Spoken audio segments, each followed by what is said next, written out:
one of the things I want to talk about today is the prey the sheep.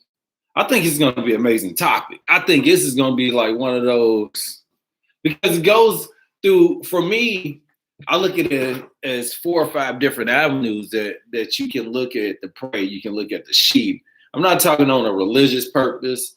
I'm talking about what are we doing out here when it comes to protection? What are we doing out here when it comes to survival? Who are we taking care of? How long are we going to take care of people? How long do we take care of people? I don't know. You sometimes I remember this girl used to tell me she was like, one thing that she doesn't do is take care of her parents. Her parents always take care of her. And she said, why as a child do you have to take care of your parents? She said they supposed to take care of you. She said she wants to always be able to take care of her daughter and vice versa. And one thing I learned is that her mom, her dad always helped her out. And then it got to the point where they didn't have the money to help her out. And I'm like, hey, well, see, now you see what I'm talking about. The older her parents get, the less it should be for their cost of living. That's why more people try to take care of their parents versus the other way around. Should we take care of our parents? I know I think I love my mom. And my sisters are like this. They love their mom. My brother, he loves his mom. But everyone has their own different views on the parents. I want to take care of my mom. My brother don't. My sister don't want to take care of her mom. My other sister helps out. But her mom doesn't want her to help out, but she wants to help out. Her mom is like, focus on you now. Don't focus on me. Focus on you. Don't worry about me. I'm good. My mom does that to a certain extent. I think my mom doesn't want to ask for help, but she will take it. My sister, when it comes to my mom, my sister don't like me really taking care of my mom that much because she thinks my mom doesn't appreciate it. And then we do have those kind of parents. We do have those parents that, you can buy them a car and they be like, why you buy me this? I don't drive. This is too big. And then you get the ones that are actual grateful, gracious for, and they're like, hey, thank you. And then you got the ones that ain't gonna say thank you. They'll just take the car, thank you. Like it ain't a thank you, it's like a hug, thank you, or say, all right, about time. What kind of parent do you want to be, man? Do you want your child to milk you? Do you want to just offer? Also, do you want to offer? That's one of the things I didn't understand with my son. I didn't know how to do it. And I start asking people, what do you do when your child asks you for money? And they'd be like, man, you gotta, just let them do it for they fend for themselves. And I'm like, dang, you don't want to really let them fend for themselves. Because I remember but this is the thing though. No one ever helped me. My dad helped me like twice. I remember my dad helped me twice. My mom helped me by giving me a car that I didn't know that I end up would have to pay for.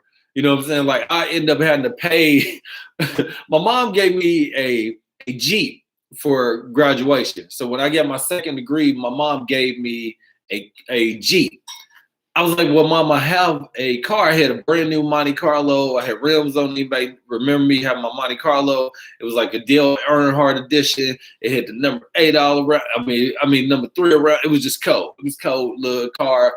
It had my Romeo Entertainment on there, my Mel Strip company. It had like all my companies on there. It was just that car, right? My mom gave me a truck, and I was like, okay, I'll take it. Cool, I'm balling. Let's go. Cool. My mom gave me a car. Mama, you making it come up. And at this time, my mom had a Rolls Royce. And my mom living in the projects in Louisville, Kentucky with a red Rolls Royce.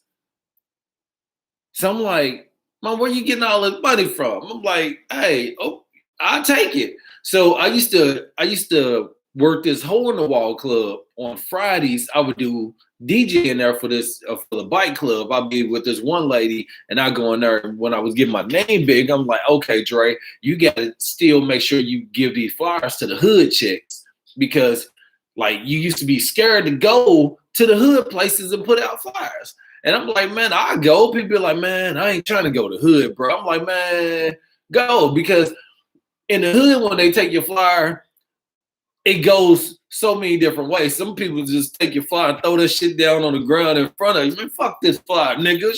Shut up. You're like, man, nigga, just say no thank you. Nigga, you don't got to throw my shit on. And then when it came to like me doing my mail reviews, that's the reason why I didn't care, because I'm just sending my shit to women. And I'm like, here you go, mama, here you go. Every now and then you have a dude be like, man, give me the flyer, bro. I'm like, nigga, you don't want that flyer. Man, give me the flyer, bro. Damn, bro. Why don't you? I'm like, want to go? I'm like, nigga, you don't want this flyer, bro. He's like, man, give it to, I give him, man, why you don't give me a flyer with niggas on it? Nigga, I just told you don't take the flyer. The fuck is wrong with you, dumbass? But it was like that in the thing with women in the hood when you were giving flyer for male reviews. About, oh shit, you a stripper? Oh shit, oh you a stripper? Oh, come here, show me something. Show it right now. You don't got it like that. Girl, this is Romeo. Oh my God, this is you Romeo. You gotta pick your ass up. I was like, come on, dog. Like, let me go, ladies. Come to the show. So that's how I got the following when it came to the male reviews and things like that. And I wanted to, just get my name out there. And I remember coming out the club and getting in the car, and the fucking car wouldn't start. I'm like, man, my battery dead? And I called my mom. I'm like, hey, mom, something wrong with the truck. She's like, I forgot to pay the damn bill. So they can cut your car off. If people don't pay their bills in Louisville, they cut the car off from where the fuck they at, and you come out and you thinking your battery dead, you getting it tested, you getting everything, not knowing. I didn't get I'm like checking everything, trying to jump it, and the car won't work. Turns out when you don't pay your bill, dog, they just cut that shit off as soon as you cut it off. Man, I gotta go pay my car payment. Yeah, you gotta make your car payment. As soon as you do it, they'll cut it right back on. I'm like, nigga, that's gangster. That is gangster. Just imagine robbing a bank and coming out and you forgot to pay your bill. Like, God damn it, nigga, I was going to get the money. I was going in the bank to get the money. That's why I walked in here, man. But this is the thing. I guess as a child that never got anything really from his mom, yeah, you want your mom to throw in something to you. You know what I'm saying? Like, I don't get birthday gifts, nigga. I don't, fucking birthday gift. Not from my mom's side. My girl is like, I'm good. But I just started getting birthday presents, though. It was weird because I would get them, but I would get it with a disclosure. You know what I'm saying? Like, I'm one of those people, like, I always bought shit for my girl for her birthday. Always. Nigga, I would buy, like, I'm talking about, I remember the first time, 18 years old, I'm like, hey, I'm about to show out. I go to Dillard's, this girl I'm dating named Siobhan. I go get this polo Ralph Lauren outfit. I'm like, I'm about to kill it. You know what I'm saying? I'm about to kill it right now. I get this polo red. No, I got a yellow because she was a red bone. So I got a yellow, got her some jeans, got her some tops. I think I spent like $400 for a birthday. I was like, yeah. Nigga, my birthday, she got me a jogging fit, right? So she got me a jogging fit. And I loved it. I swear to God, it was like the best jogging fit. It was like really like baggy on me, but it was like the best soft fabric. And she got me like it was like a Ralph Lauren shirt, but it was like one of the ones like nobody would wear. Nobody. I mean, nobody wear this shirt. And I'm like, man, it's Ralph Lauren. You know what I'm saying? Like when you pour and they give you some bullshit. It might be the worst. You're like, but it's Tommy, man. You know what I'm saying? What they gonna say? Nigga, it's Tommy. Hey, nigga, that's an ugly ass Tommy shirt, but it's cold. It's like an ugly coat. Like that shit, that goddamn shirt, cold, boy. Turned out she got my stuff from Value City, and she worked at Value City, and she got it off the clearance rack, and she only paid $2 for it. But I'll tell you this, I swear to God, I didn't know until my mom told me. She was like, nigga, you didn't, and she said it because my mom was like, you didn't went and bought and spend money on this bitch, and you ain't give me nothing but a box of chocolate and a shirt for my birthday. I was like, Mom, what I got you? No, I got my mom some perfume. I got my mom some perfume and some chocolate. And she's like, why the fuck you can't spend $400 on me? I'm like, what do you mean, Mom? She's like, you out here spending money on these bitches. Spend $400 on me. Appreciate me. Don't just go. I was like, damn. She was like, plus that shit from Value City anyway. Nigga. I was like, what? It hurt. But I honestly did not know because I just love that she gave me. You know what I'm saying? Like, honestly, man, like girls used to always give me stuff from the age 15 always up. I never really went shopping, but girls never really got me nothing for my birthday. And then I remember a girl did give me, oh, my fault. I did. Girls got me it for my birthday, but it came with a disclosure. It's like, nigga, when nobody else doing that for you, I was doing it. When nobody else was riding for you, I was riding for you. Your own fucking family don't like you. And then when you heard it as a guy and you're like, damn, man, like, I don't want nobody to give me shit. Don't give me nothing. You know what I'm saying? Because it's going to come with stipulations.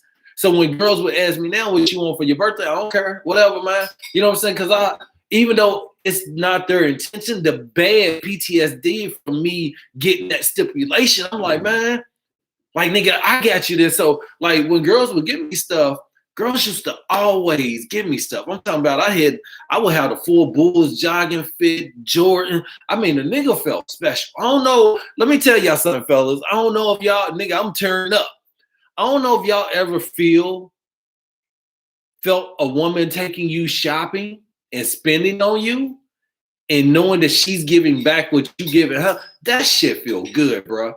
You know what I'm saying? Like, really, that shit really, and it's not like I'm taking advantage. Like, girls really used to, like, come and get me just because I was like a sweetheart. They'd come and grab me, take me driving all day.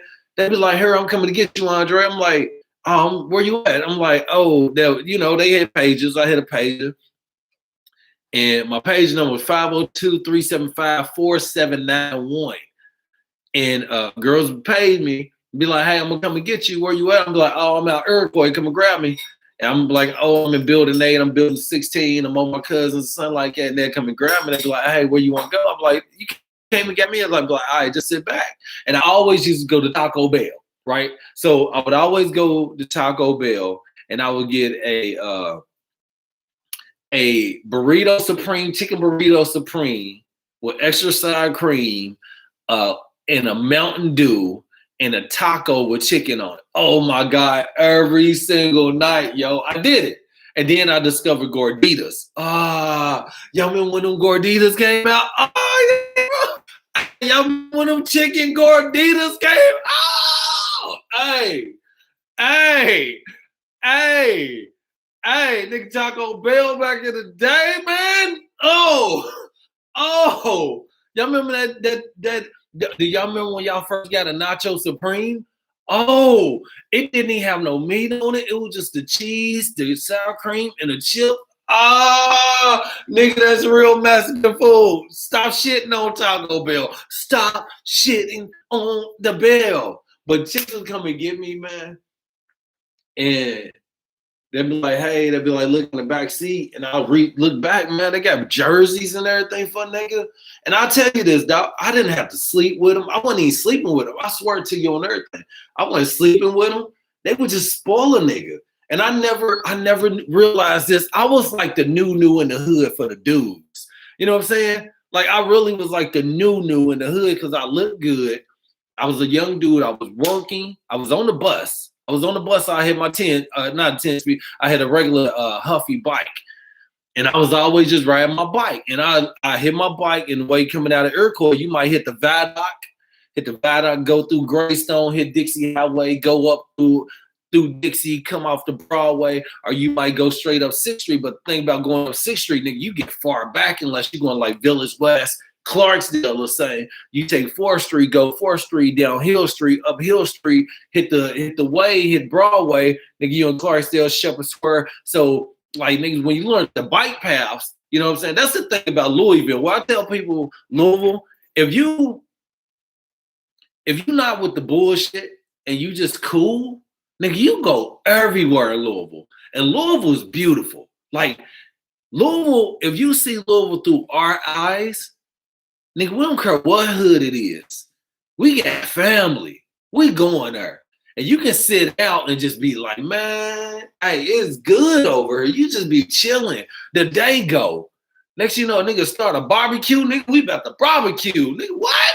Man, let me go to the store. You go to the store, get the beer, get the drink, get food. Nigga, Louisville, you get some grippos, a table, and some cars. We going spades all day, baby. That's what we do. So it was just beautiful. And we start learning this being from the hood. We love because it was all, we start hanging with each other. We start learning each other moms. So for the black man, we take care of our moms. You know what I'm saying? We really like, we take care of our family, we take care of our moms, but we do what we can. We don't do what we can't. We, you know, some people maximize, they give their parents more than they got. They be broke as shit. Be like, man, you gotta calm down. So for me, I look at the giving part a little bit different because women have always really spoiled me, yo. I don't know if y'all understand that, like, to be able to be spoiled on at one point I had 4 girlfriends who knew each other, who were all cool with each other, I got pictures of them at parties together, posing together, and I'm with them. All of them go with Romeo. You know what I'm saying? And it was different for me because my eyes are different because women have always really spoiled me, gave me advantage. So I always been more so indebted to be there for women, be friends with women, be cool with them, with no intentions. Like I can ride around with a chick and no intentions at all be met because I always did that. Man. They used to take me out the fucking hood. Yo, you know what I'm saying? Like to be in the projects and know that you got to get on a bike or get on the bus to get out and a chick come and grab you, because a lot of people know this, girls hit cars way quicker than dudes.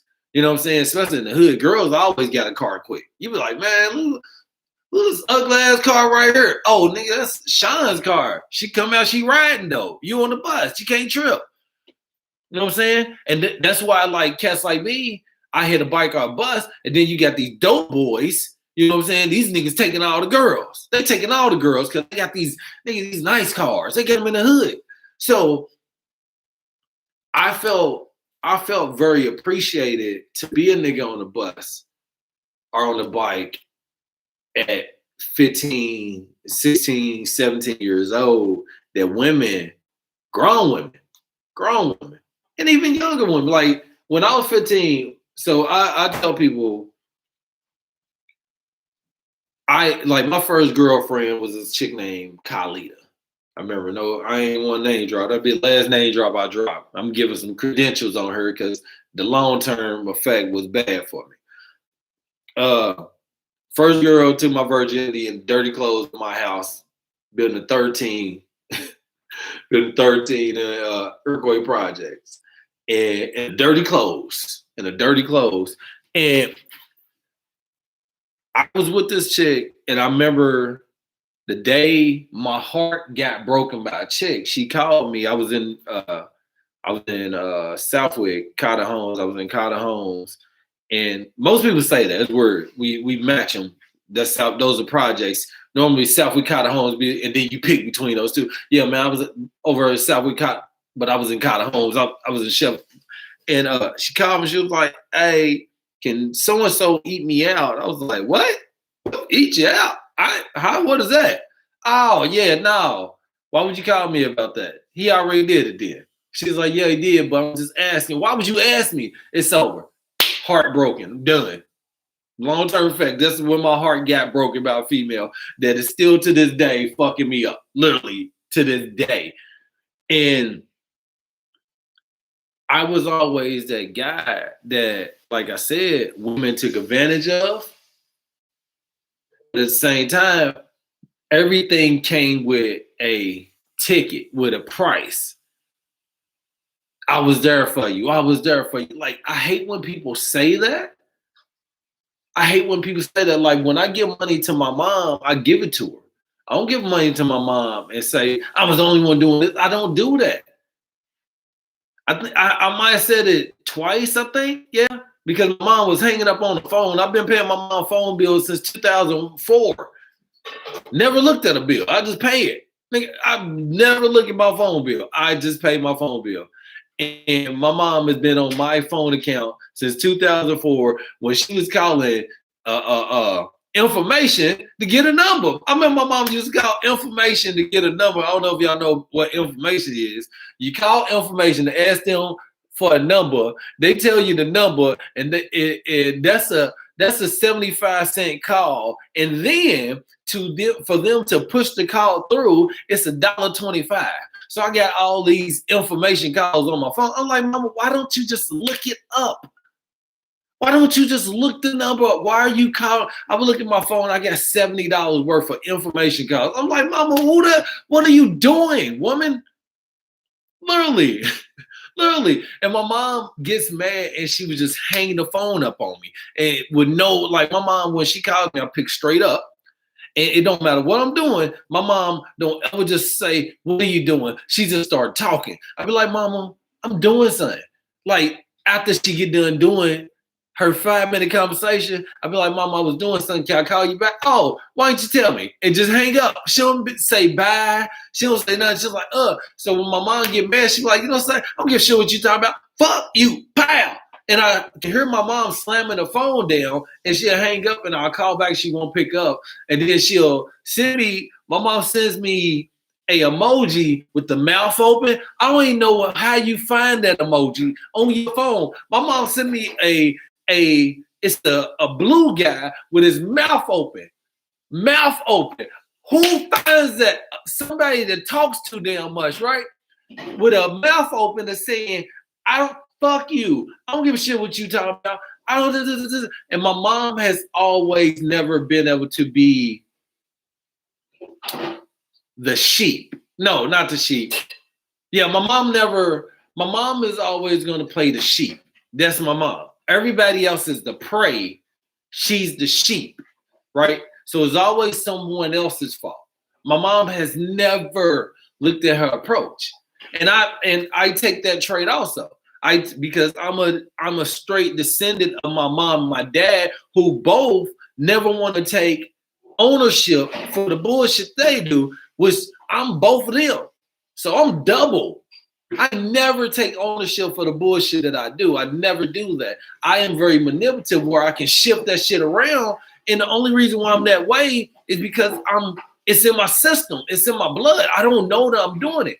I don't know that I am mentally doing that. Like my mom, my dad both cut you off during conversation. They both would talk and cut you straight off. Like I said, my mom will call me. It don't matter what I'm doing. She'll just slide in that conversation, right?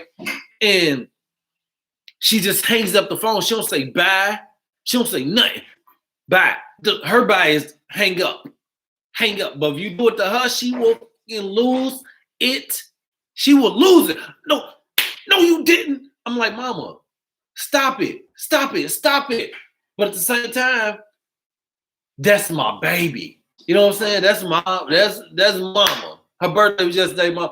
Happy birthday again, Mama, to you. But she gets on my damn nerve, yo. My mama gets on my nerves sometimes. But that's my mama. I love her. She supposed to get on your nerves. She your mama. She had you. She made you. She supposed to get on your nerve. My mom used to make me sit in the corner. Have you ever standing in the corner? Anybody ever stand in the corner? I used to have to stand in the corner like this. Just stand. That is fucking torture. Who does that to kids? We used to have to stand in the corner. Oh, did you have to stand like this? Man, torture. That's when they decide. That's when 911 came out and you could call child protective service on your parents. They start doing dungeon shit like that. Make you stand in the corner. My homeboy was just talking about what his dad make him do. It's weird. It's weird shit. So I think some parents though, it's a fear, right? Would you rather be loved or feared? And when y'all think about this, do y'all fear y'all parents or do y'all love y'all parents? And that's a different kind of love, fear. And it's weird. And the way I'm saying it, let me let me break this in a more fascist way, I think, for people to understand it. Fear love is that you do for your parent, because if you don't, they're gonna lose their shit on you. They're gonna talk down to you, they're gonna talk bad about you, and they're gonna make you feel like shit and make you feel that you owe them, versus you loving them and they really appreciating what you're doing. Because if a person never appreciates what you do, it is always going to be gratification. You want to feel some kind of gratification. That's empathy. You want a person to say thank you, because that lets your feelings and your emotion open up. If a person doesn't say thank you, you don't feel welcome. You don't feel like you, it's like a motherfucker burping and not saying excuse me. If you burp and don't say excuse me, you're like, oh, you nasty, bruh. You nasty. But motherfucker burp and be like, oh, my fault, excuse me. You feel released.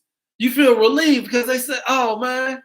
And you feel relieved because if you're not a nasty person, and this is where a lot of people, if you understanding this metaphor that I'm speaking to you, you understand the belt situation. If a person sneezes, if you sneeze and nobody says bless you, you automatically bless yourself, because if you were taught that, it don't feel relieved. You don't feel like you sneeze until you hear bless you. Like, oh shit, that feel good. Ah, you start shaking. If you feel it, it comes on your shoulders, on your back. If you sneeze and there's people around, nobody say bless you, you get upset like, well, damn. None of y'all can say bless you. If I'm yelling, y'all, I'm sorry. But you feel that way. You really feel that way. I feel, and you can say it to yourself right now, even if, like, I think that's the brain, right? That's the brain.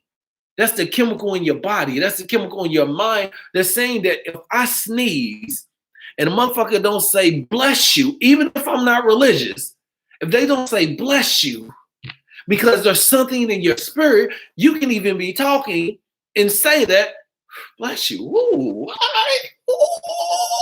I feel good now.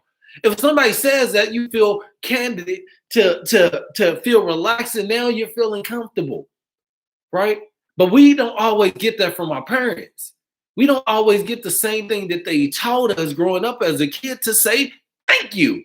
Most parents teach you that. Say thank you. Say thank you.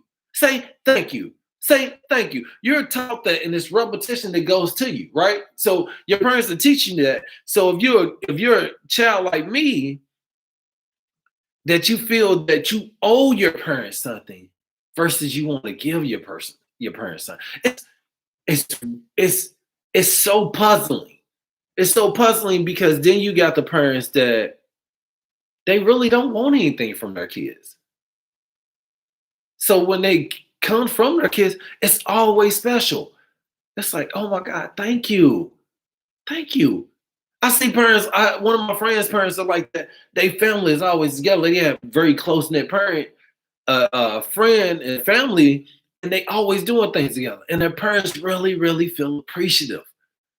So all the kids do stuff for their parents. They're like, oh my God. And you be saying like, oh, it was dad's birthday and everybody's there. But dad look happy. And then you see like his dad's birthday and dad looks sad. Dad looks fucking upset, because he really know y'all don't really give a fuck about him. But one day a year. That's the chemical in our brain, that if we helping our parents, if we're doing for our parents, you want them in their say to say thank you, I appreciate it. But also as a child, if you don't say thank you to your parents, they feel upset.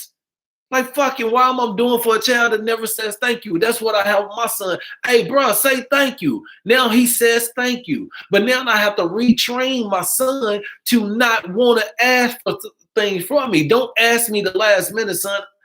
I'm going to do it for you. Don't ask me, I'm going to do it. If you ask me, I'm never going to do it. But also, that's how I was taught as a kid. Don't ask me for shit. Don't ask me for a goddamn thing. But it's so weird that your parents some parents ask you for shit, and then some parents won't ask you. But then the parents that don't ask you still won't say thank you, even though they can't do for themselves. They still will never say thank you. They won't say thank you. It's where that we are taught love, but the love that we receive back is always a difference. It's like that spindle, right? It's a spin. It's like it's what you gonna get. Is your parent playing the sheep or the prey? You playing the sheep or the prey? I think that's why women always did so much for me, because I really appreciate it. Like you nigga, like I tear up. I'm one of those guys. Like, man, thank you. Like, wow. Like everything I do, I'm taking it as a 6-year-old, as a 5-year-old. Like I want to feel special. It's like the girl that gives me the candy. You know what I'm saying? Now, the first time I got a Valentine's Day card, not going around saying, hey, you want to give me a Valentine's Day?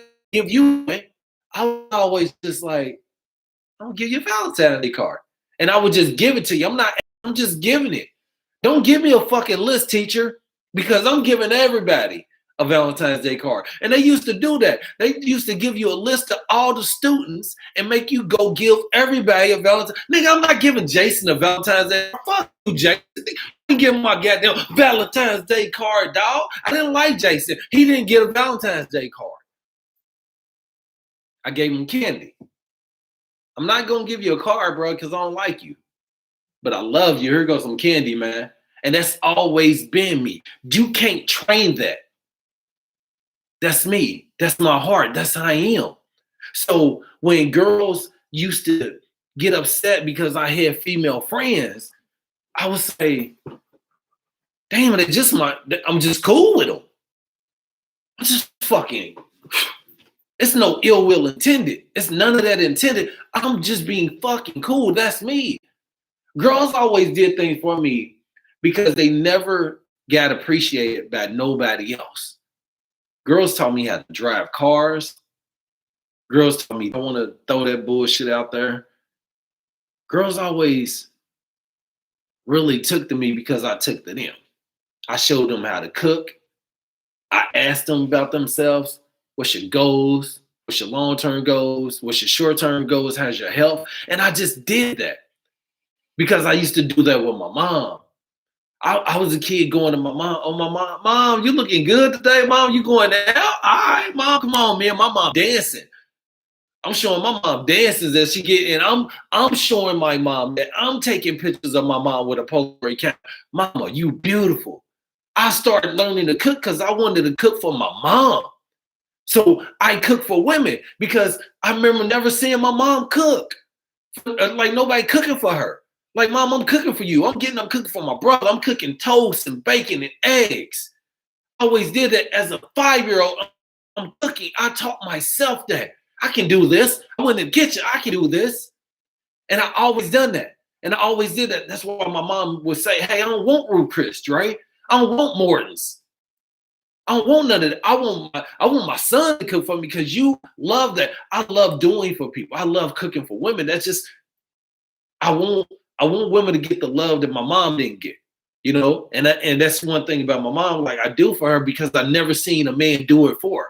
I never seen a man do my show for my mom, do that. I'm breaking the leads. I'm doing that. I'm doing it because I never saw a man do, but she never did that. She never showed me that. She never showed me that, man, I'm going outside ranking leads and doing gas and doing that so I can help buy groceries. My mom didn't show me yet. I wanted to kick in there and do it. But my brother wasn't doing that. My brother would always sit back, Mama, feed me, feed me, feed me. To this day, my brother don't do like that. My bond with my mom was different because I believed that I was a special kid. So every time I met women, I didn't meet them. I don't care what you had on. You still was getting to show love and respect from me. You weren't getting that bullshit. I'm literally liking your pictures to like your picture. I'm not liking your pictures because you got a fat ass or your titties out or anything. I'm liking it because I'm giving that love. They're giving that confidence because I'm looking at your post the same way I look at my posts. And I'm saying, damn, I want somebody to like my pictures. I want somebody to like my stuff. I want somebody to share my content. That's why I do it. There's no ill will intentions behind it. I gracefully want to do that. That's just in my blood that I was like that. Like I was talking to my little brother the other day. My little brother just turned 16. And I called my dad called me yesterday because I was on the Michael Collier comedy show. And my dad was like, man, you did awesome, but he was an asshole to you, son. He saw how funny you were. And he was fucking intimidated, son. Hey, keep doing it, Junior. Keep doing it. My dad ain't never called me out like that. He was just like, man, I looked at your podcast, son. Hey, man, son, you brilliant. Wow. I was like, thanks, Dad. He's like, hey, your brother's birthday. I was like, oh, cool. Put bro on the phone, talking to him. Hey, Nave, what you doing, man? He's like, oh, nothing, watching TV. I'm like, what do you do? Watching TV? What do you play video games? Like, yeah. I was like, do you got a Tinch page? He's like, no. I was like, man, you need to be making money, dog. Why ain't you out there shoveling snow? Why ain't you out there raking leaves? He's like, look, dude, I didn't have my daddy. I didn't have daddy in my life. I was out there shoveling snow, raking leaves, and stuff like that. Dude, get out there, get some money, bro. It's money out there. Look at them houses, little bro. I was like, little bro, I didn't need daddy to tell me that. He was not in my life. You know what I'm saying? So I'm telling him that. I'm like, bro, you get out there. He's like, man, hey, Drake. He's like, hey, thanks, bro. I was like, little bro, call me anytime. Call your sisters, call your brothers, call them, talk to them. Learn from us. I said, I want to be better than daddy. I want you and my son to be better than me. Y'all want to be better than me. Y'all should look at me and say, I want to be better than my big brother, but I want to aim for what my big brother doing. I want to be there. I always talk to my son. Same way I talk to my brother and my son. I talk to everybody like this. But I talk to it like, hey, because I told my son, bro, I don't want you to look back, son, and turn 25, turn 30 and be like, nobody was here for me. Daddy was here for me. He was right. But son, I'm telling you this not as a dad. I'm telling you this because you're fucking amazing, bro. You amazing. But if you're not being amazing, you're not going to be anything. But I got to tell you that you're amazing. You know what I'm saying? I got to tell you that you're great. I got to tell you that you're doing that. So it's weird because when my brother got on the phone, he was like, man, I was like, man, let me holler at daddy. So my dad gets on the phone and my dad is like, talking to him, I was like, man, I'm telling Nave, like, man, why ain't you out there shoveling snow? Why ain't you out there raking leaves, bro? I was like, Kentucky, man, Louisville, man, y'all got snow out there, bro. Look out there, $25, $50 front yard. Let's get that money. I said, bro, I ain't have a dad. And then my dad got mad. He got offensive. Well, your mama wouldn't let me see you. Your mama this. I'm like, dude, hold on, bro. Shut up, daddy. This has nothing to do with you. I'm not talking about what mama did or didn't for you. What I'm saying is that it's something in us that came from you that's going to make you intensely want to go get money. Dad, this ain't about you. It's saying that your genes are that strong in us that something in us should make us want to go get money. Dad, you're coming in with a fucking defensive. What I'm trying to tell you, son, is that, oh, okay. I'm like, Dad, you should be like, okay, son. But sometimes you got to teach your parents what they didn't teach you. Dad, there's something in you that's in us. That's that hustle mentality. My daddy ain't never had a job. He always made money. And I went out and did it, but I saw the way my dad doing it, not even knowing my father. I never knew my dad till I got older. But I always, when he got money, I always went and got that. My love is different. My love has always been different. Like the dude, Jason, ended up becoming like one of my best friends because I'm not going to fake love you, dog. I'm not going to fake love you. Sometimes black guys, we don't know why we don't. And I ain't black guys. Sometimes we don't know why we don't like people. You got to talk to people. And sometimes you find out like, wow, I got a little bit more in common than what I thought. We like each other a little bit more in common than I thought, but it's the thing. But also it's the principle of it. Yo, check it out. Who is the sheep and who is the prey? Prey's going to the pack with intentions.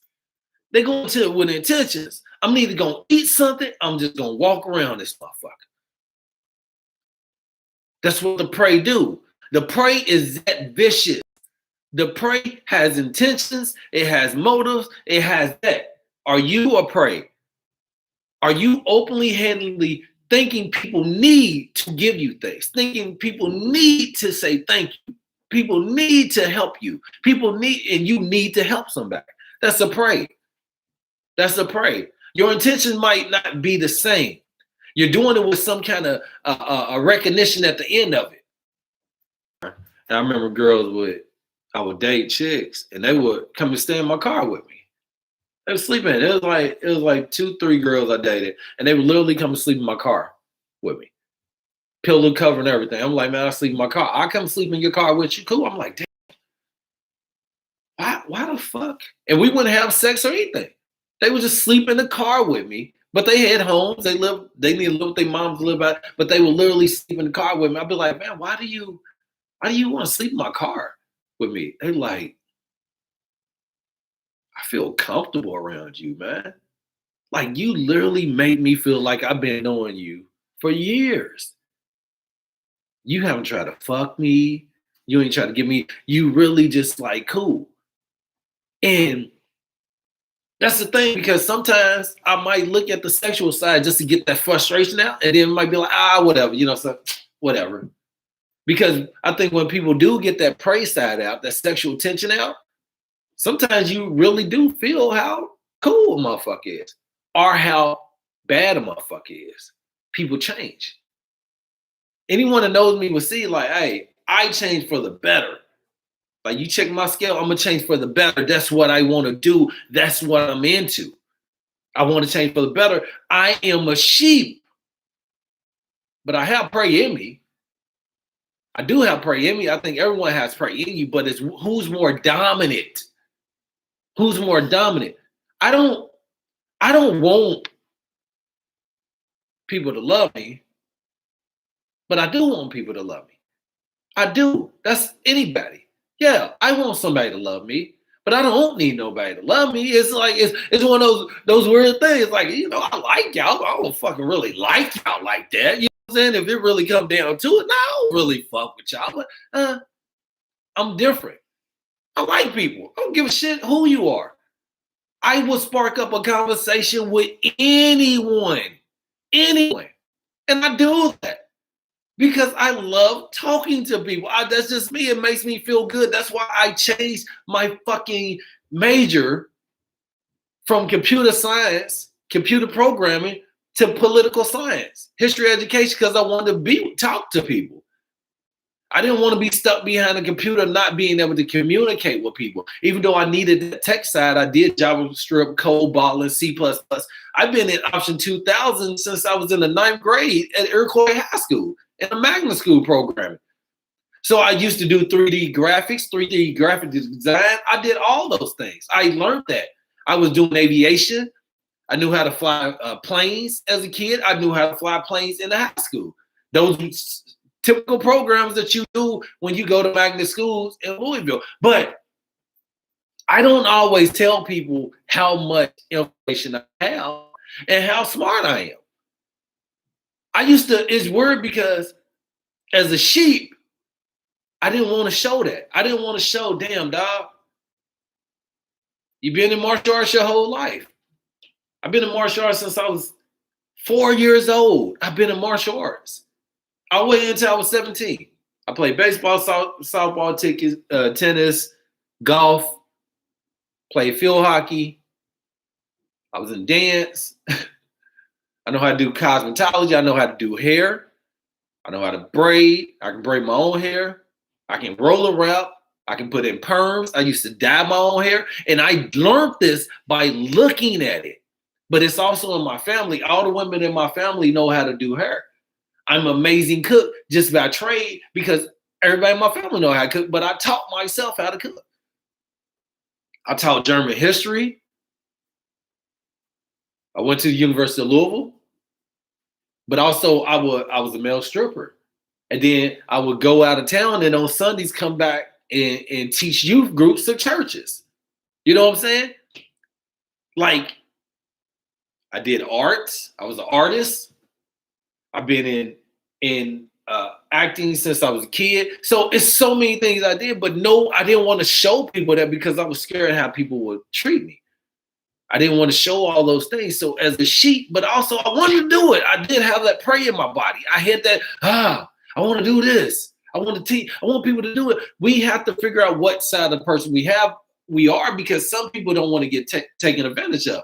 That's the prey. Some of our parents are like that. They don't want to get taken advantage of because they've been taken advantage of so much in their life. Now they don't know how to say thank you.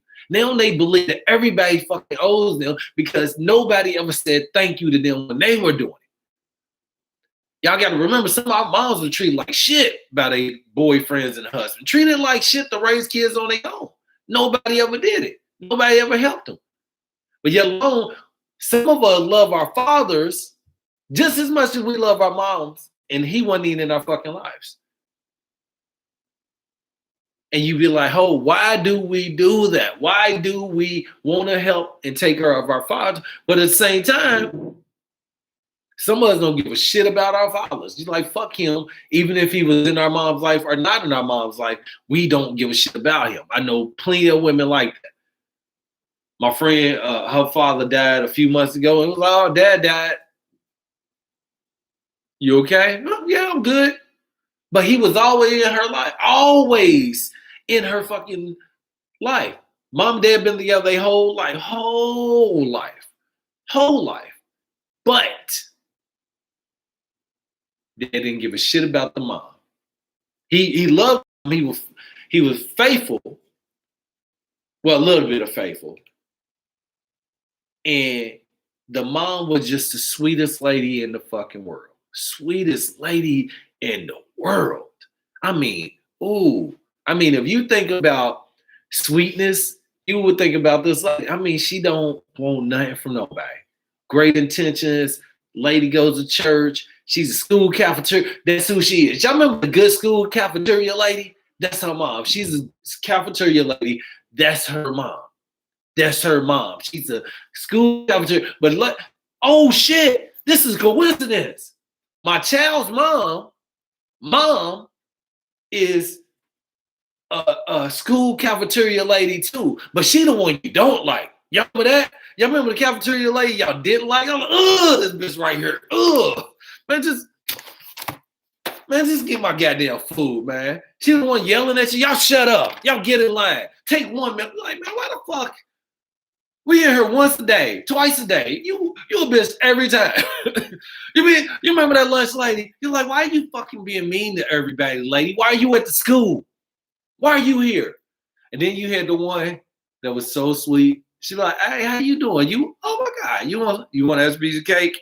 Here, let me give you. Y'all remember that lady? That was her mom. Which one of y'all? Which one of y'all? That's what you want to, I think this is what this episode, which is word. That's why C students, my brand of C students is really, did my Wi-Fi just go out? My Wi-Fi just went out. Oh shoot. Okay. Y'all still going. But it's weird because C students really have to deal with you opening it up and looking at life from younger eyes. That's how I want you to do it. And that's why I think that's the reason why I'm the person I am, because I always wanted to be like a protector. I want to be a protector, but also I just want to leave just a fucking amazing legacy.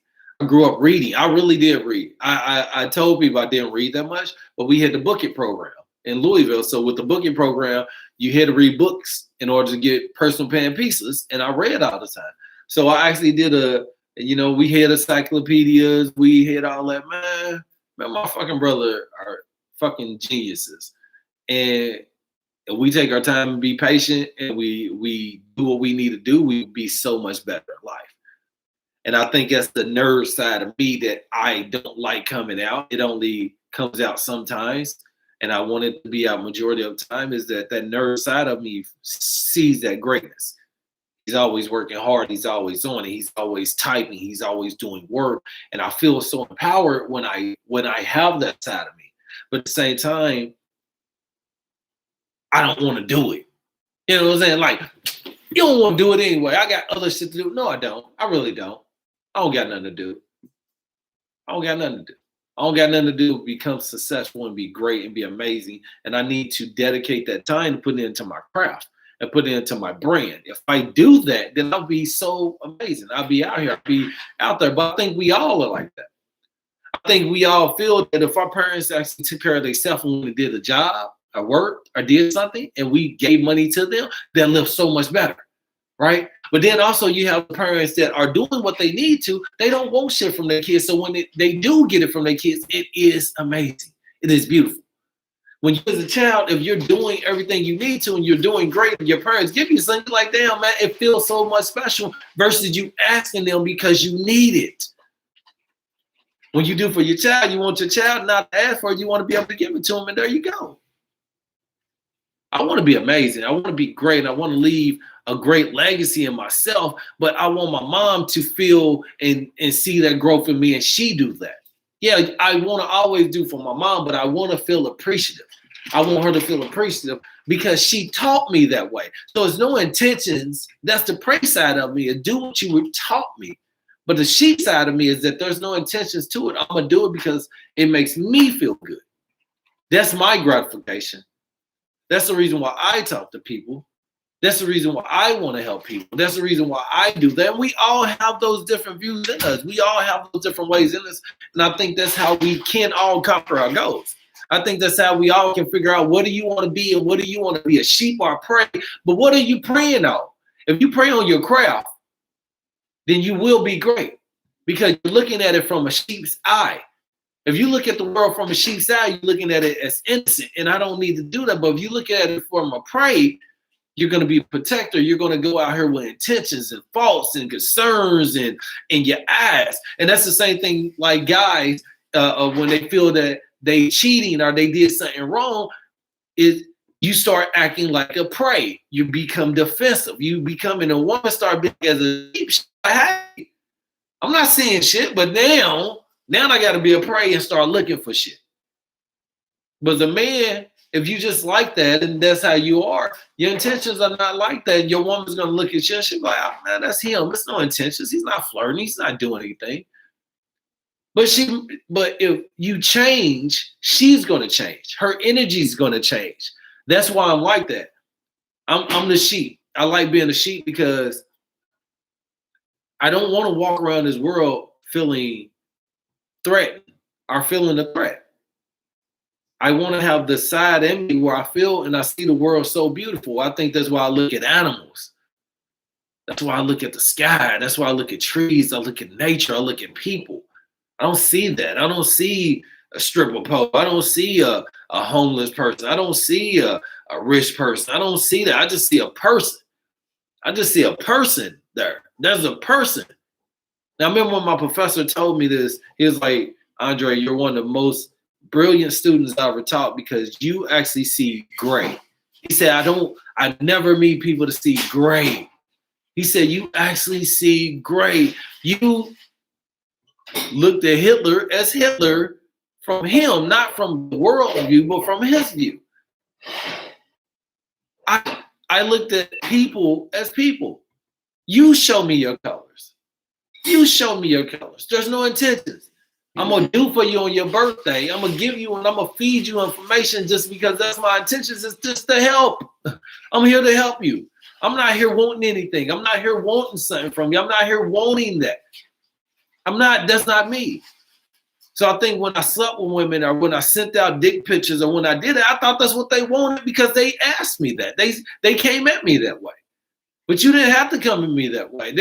I'm more than just that. I'm more than just dick. I'm more than just abs. I'm more than just all that. Like, don't look at me like that. Don't come at me that way. Don't just come at me and say, hey, how you doing? We good. My intentions are never to give feedback.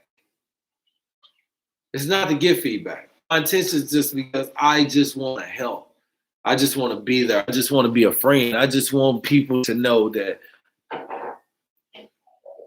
everything is taught. We all are taught certain things in certain ways and views. And in reality, we don't use half of it.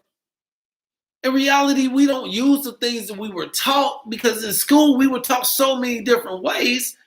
But at the same time, our parents taught us ways. They taught us ways that they were taught. Was it right or was it wrong? People where they pray. You don't want your eyes to be viewed as a prey all the time, because you will live less and you will see less beauty. If you see the world as a sheep, you see the world as what it is. Oh no, I think when I look at Kanye West, and I look at, hey, thank you. Thank you.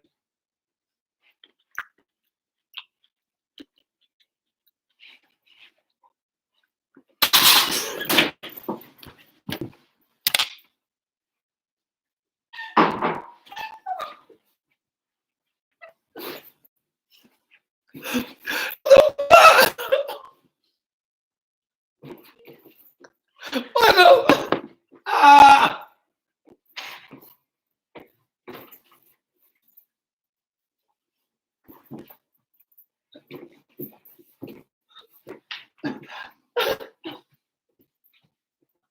God!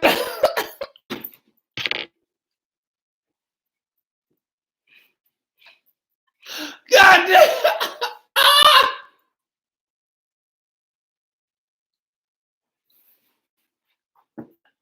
Ah! What the hell? What the hell? What's wrong with you? Ah!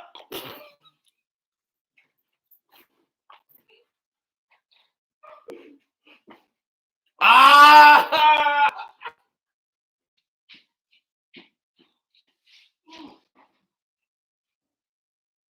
What the hell? What the?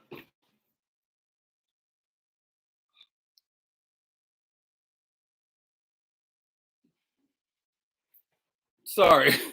God damn. Ow. Why did I hit my head when I started talking about Kanye West and Kim K? I guess it don't mean shit then. I guess, hey, I'm sorry. Hey, I guess I'm not gonna talk about Kim K and them. Ow. Yeah. I got concussion, man. All right, see you soon. We out, man. Ah, God damn it. I think I knocked.